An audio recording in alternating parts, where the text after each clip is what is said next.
In 2000, Polaroids made a huge comeback because no one had phones. And so they reissued the Polaroid, but in these little tiny strips of little tiny Polaroids. And like they became like the queer, like everyone had one. They were at every party, every nightclub.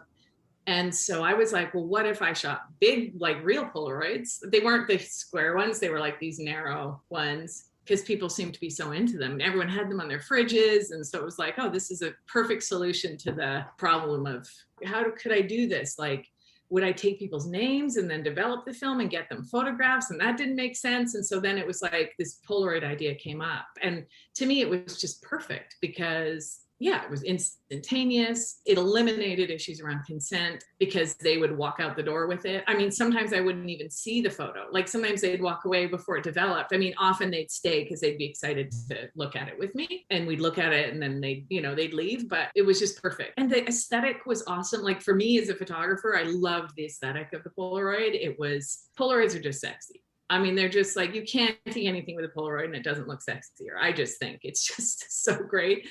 And felt like art to people. It was about the image, but it was also the process, right? Like it felt like every time someone came in, we were doing we were doing relational art together. We were doing this performance art kind of thing where like, okay, so groups would come, couples would come, and then people would come with one person, then come back with a different person.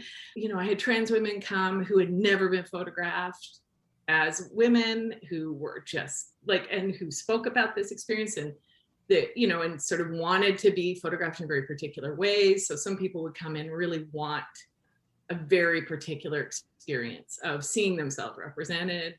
Other people were just like, I don't know what to do. They were very shy. And so I would say, well, just, I don't know, have fun. Like if they were with someone, I was like, just make out and I'll take a good photo. Like figure out how to, weirdly, I think it was kind of therapeutic. Like it was this kind of interesting experience where people used it for a lot of different reasons.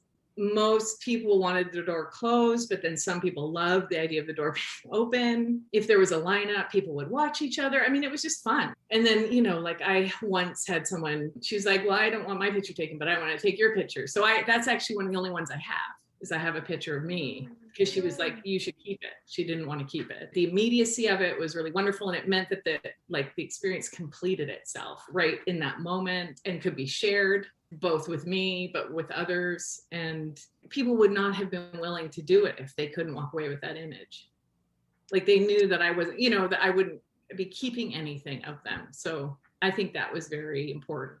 I now was like, oh my God, I wish we had all those pictures because it would be such a great collection of photos. But, that's the nature of it. It's like ephemeral, it disappears.